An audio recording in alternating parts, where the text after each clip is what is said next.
এটা হচ্ছে ইনফিনিক্সের নতুন একটা ফোন ইনফিনিক্স 040 5G।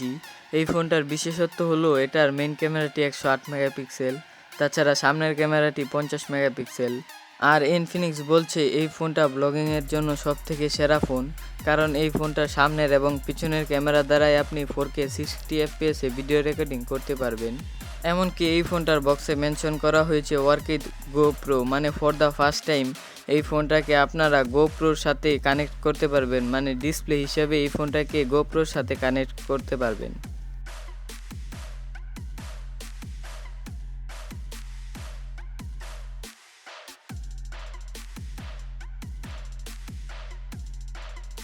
এখানেই শেষ নয়, এই ফোনটার ডিসপ্লেতে রয়েছে 144 হার্জের হাই রিফ্রেশ রেট। আরও থাকছে মিডিয়াটেক ডায়মন্ডসিটি 8200 আলটিমেট, 24GB র্যামের সাথে 512GB স্টোরেজ থাকছে এই ফোনটাতে। তো সব মিলিয়ে এই ফোনটার দাম কত সেটা বলবো ভিডিওর একদম শেষের দিকে। তার আগে চলুন এই ফোনটার যে বেসিক কনফিগারেশন সেটা আগে জেনে আসি। তো গাইস, চলুন ভিডিওটা শুরু করা যাক। ভিডিওটা শুরু করার আগে আপনাকে বলবো, আপনি যদি আমার চ্যানেলে নতুন হয়ে থাকেন তাহলে দয়া করে আমার চ্যানেলটাকে সাবস্ক্রাইব করে একটি লাইক দিয়ে দিন। তো গাইস, ফার্স্ট অফ অল যদি কথা বলি এই ফোনটার ডিজাইন নিয়ে, তো গাইস এখানে কিন্তু 030 ডিজাইন থেকে 040 ডিজাইনে ব্যাপক পরিবর্তন নিয়ে আসা হয়েছে। আর গাইস এই ফোনটার পিছনের ডিজাইনটা কিন্তু অনেক সুন্দর করা হয়েছে। আর এই ফোনটা কিন্তু 3টি কালারে মার্কেটে লঞ্চ হয়েছে। অপরদিকে এই ফোনটার ফিটনেস এবং ওয়েট অনুযায়ী এই ফোনটা অনেকটাই লাইট ওয়েট। এতে প্রয়োজনীয় পোর্টস অ্যান্ড বাটন সবই আছে, লাইক নিচের দিকে রয়েছে type C data cable, speaker grill, SIM card tray, তার সাথে পাবেন মাইক্রোফোন। আর এই ফোনটার ডান পাশে রয়েছে ভলিউম লকার বাটন আর power on off button.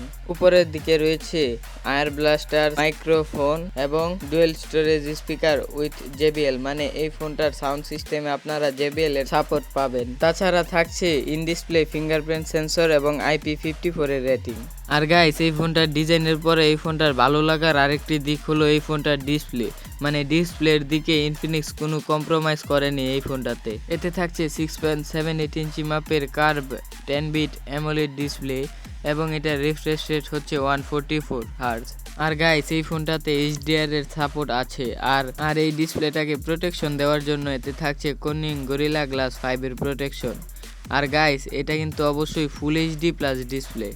Colour ক্যামোটের ক্ষেত্রে এই ফোনটাতে 100% DCI P3 এর সাপোর্ট থাকছে, মানে এখানে অনেকটাই অ্যাকুরেট কালার পাবেন আপনারা। আর এটা টাচ স্যাম্পলিং রেট হচ্ছে 360 হার্জ। সো গেম প্লের ক্ষেত্রে এই ফোনটি এক্সট্রা মাইলেজ অফার করবে। মাল্টিমিডিয়া এক্সপিরিয়েন্সের জন্য এই ফোনটা টপ নচ। এই ফোনটাতে পিক ব্রাইটনেস থাকছে 1300 নিটস, সাথে ওয়াইডল এলিয়ানের সাপোর্ট থাকছে। এক কথায় এই ফোনটার কালার রিপ্রোডাকশন, ব্রাইটনেস এবং রিফ্রেশ রেট সুপার স্মুথ। আর চিম বেজেল দুইটাই ন্যারো, মানে অলমোস্ট সিমেট্রিক্যাল।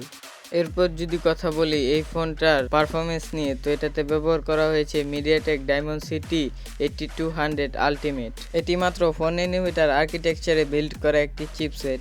আর এই চিপসেটটির আন্তর্জাতিক স্কোর 9,50,000-এর আশেপাশে থাকে। আর গাইস আপনাদেরকে একটা কথা বলে দিই, এই ডায়মন্ডসিটি 8200 আলটিমেট চিপসেট দিয়েই কিন্তু ইনফিনিক্সের আরেকটি ফোন লঞ্চ হয়েছে, যেটি হচ্ছে Infinix GT20 Pro 5G smartphone. আর গাইস এই ফোনটাকে দুইটি ভেরিয়েন্টে পাওয়া যাবে, একটি হচ্ছে 12 256GB আর একটি হচ্ছে 12 512GB।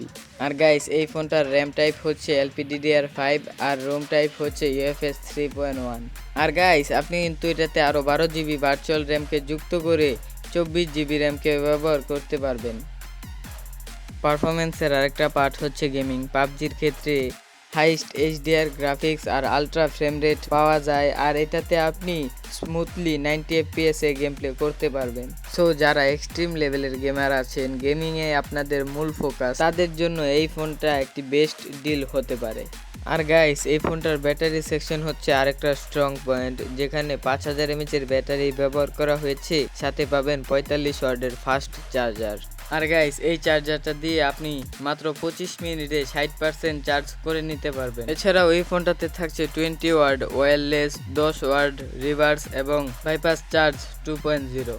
UI হিসাবে এই ফোনটাতে থাকছে out of the box XOS 14.5 based on Android 14 latest version. সেই সাথে এই ফোনটাতে পাওয়া যাবে 2 বছরের মেজর অ্যান্ড্রয়েড আপডেট, সেই সাথে পাবেন 3 বছরের সিকিউরিটি প্যাচ আপডেট।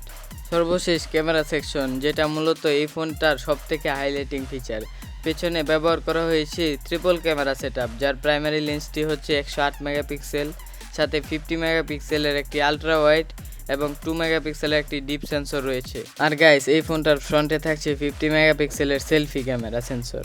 আর গাইস, প্রপার লাইটিং কন্ডিশনে 108 মেগাপিক্সেলের সেন্সরটা ভালো মতোই কালার ধরে রাখতে পারে, আর এটার কালারটা একটু বুস্ট করে দেয়। এরকম কালার এখন সবারই ভালো লাগে।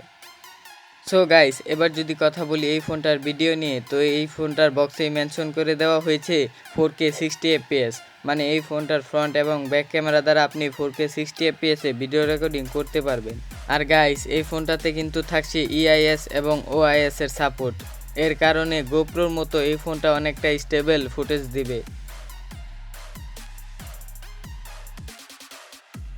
সো গাইস, এবার যদি কথা বলি এই ফোনটার প্রাইস নিয়ে, তো মালয়েশিয়াতে এই ফোনটা 1699 রিঙ্গিতে লঞ্চ হয়েছে, যেটা বাংলাদেশি টাকায় কনভার্ট করলে 47,000 টাকার মতো হয়। কিন্তু গাইস, এই ফোনটা বাংলাদেশের মার্কেটে অফিসিয়াল আসার সম্ভাবনা অনেকটাই কম। সো গাইস, এই ছিল আজকের ভিডিওটা কেমন লাগলো অবশ্যই কমেন্টে জানাতে ভুলবেন না। আর গাইস, আপনি যদি আমার চ্যানেলে নতুন হয়ে থাকেন তাহলে প্লিজ আমার চ্যানেলটাকে সাবস্ক্রাইব করে দিবেন। সো গাইস, দেখা হচ্ছে পরবর্তী কোনো নতুন ভিডিওতে। ততক্ষণ ভালো থাকুন, সুস্থ থাকুন, আল্লাহ হাফেজ।